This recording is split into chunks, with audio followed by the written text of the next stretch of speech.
Yo quería empezar con la siguiente reflexión. Cuando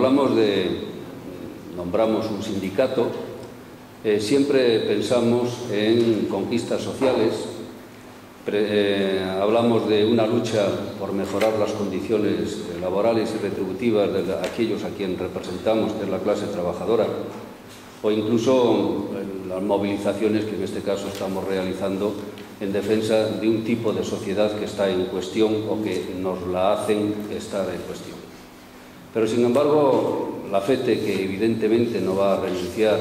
a tener el mayor número de delegados y delegadas, porque ese es el poder que tiene una organización sindical, no queremos renunciar a dotarnos de una ideología que impregne todos aquellos actos que estamos realizando como federación o como sindicato. Yo creo que así entroncamos también con aquellos que nos precedieron y que constituyeron la FETE en 1931, aunque ya existíamos como agrupación de maestros racionalistas desde 1912, y que no empezaron con un movimiento los 12 o 14 maestros que se juntaron en un principio para analizar los problemas de la educación. No empezaron con elementos reivindicativos, sino con la metodología para acabar con una lacra que había en aquel momento en nuestro país, que era el analfabetismo. Por tanto, el nacimiento de la FETE está muy unido y muy relacionado con la lucha de una metodología activa, con la lucha de una sociedad laica, con la lucha de relacionar la escuela con el entorno donde estaba ubicada y también, y desde el principio, con la lucha y la reivindicación de la coeducación. Ayer presentamos en Madrid un libro que trabajó en ello una compañera de la FETE de Cataluña, que está con responsabilidades en Madrid, que es el Magisterio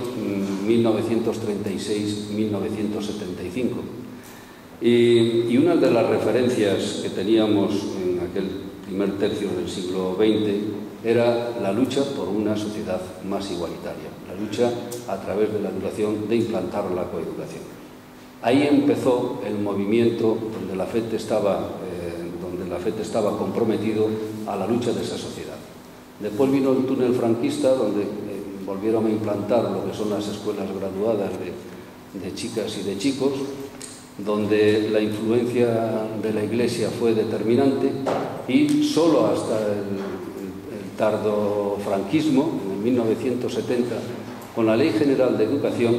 no se volvió a las escuelas mixtas. Pero evidentemente las escuelas mixtas era unir en el mismo aula lo que eran chicos y chicas, pero no, el currículum oculto seguía oculto, es decir, el papel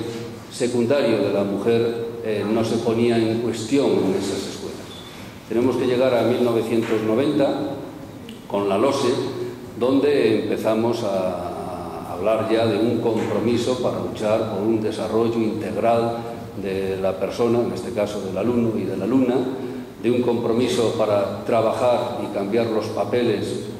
familiares para ir trabajando en una sociedad más igualitaria, pero era a nivel de recomendación. Hay que esperar hasta el 2006 con la LOE, que solo tuvo de vigencia 6 años,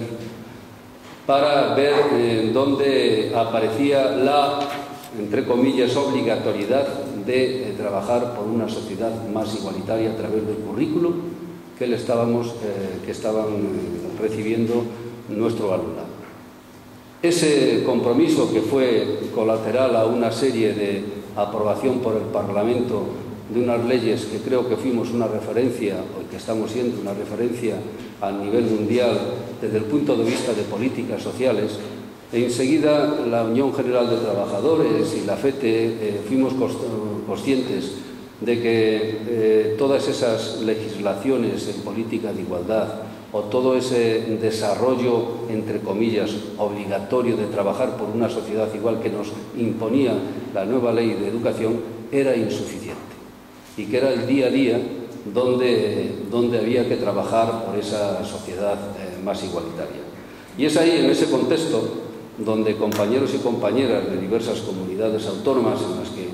me siento orgulloso de representar a nivel estatal, y aquí en Cataluña es un ejemplo de ello, empezamos a trabajar sobre materiales para trasladar a los compañeros y compañeras que estaban ejerciendo la profesión en los diferentes centros educativos para ayudarles a desarrollar ese currículum para construir una sociedad más igual. Es ahí donde empezaron a surgir jornadas como estas, y aquí llevamos las terceras,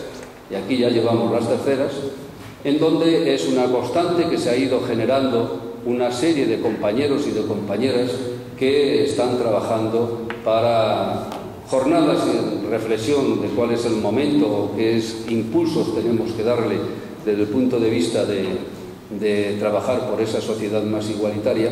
pero también no solo en eventos específicos como son las jornadas, sino en grupos de trabajo y en la elaboración de materiales para que sean el soporte de trabajo a través de la escuela. La FETE ha dado un paso nuevo, pero que recoge la historia de lo que fue la FETE.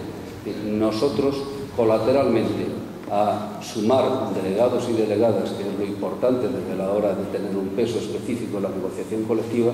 queremos estar impregnados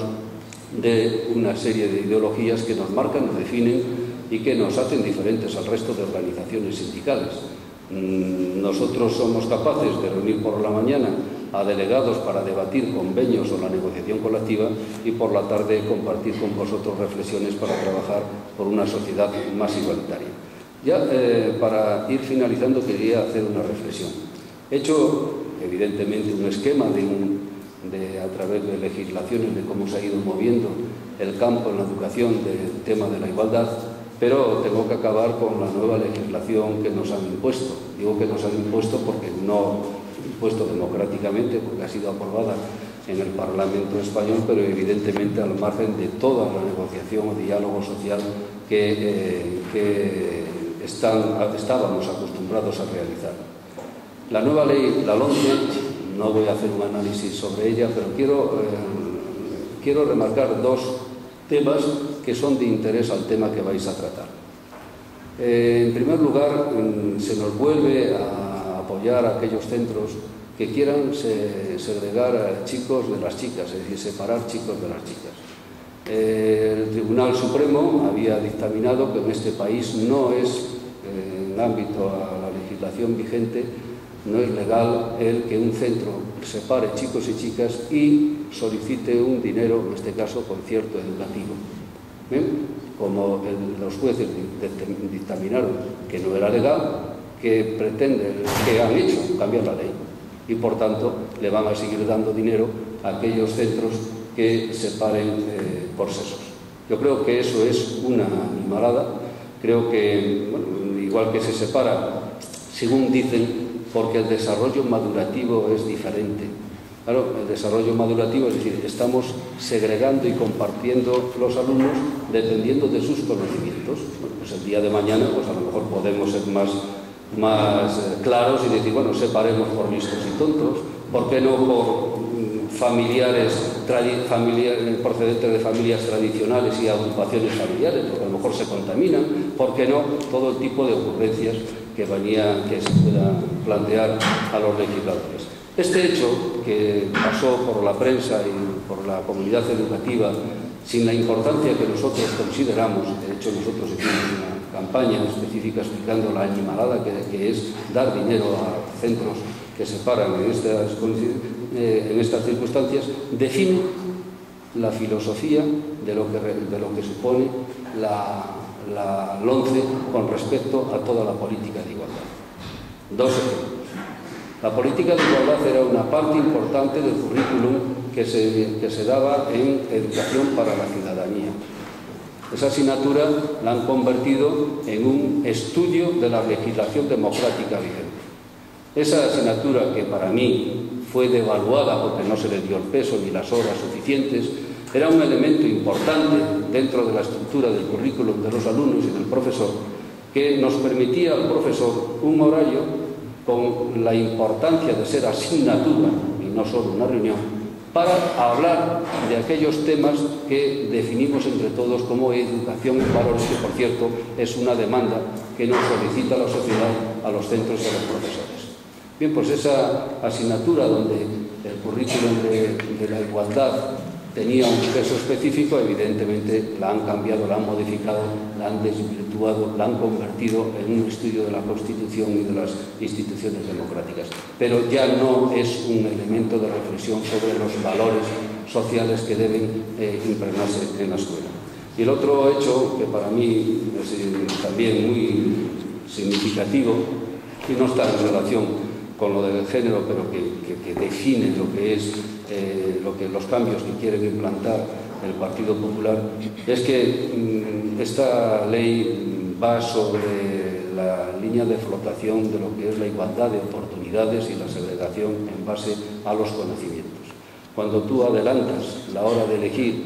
ir hacia el campo universitario o hacia el campo del mundo laboral, estás adelantando a una edad muy temprana una decisión que va a ser definitiva en tu formación e incluso en tu vida laboral futura.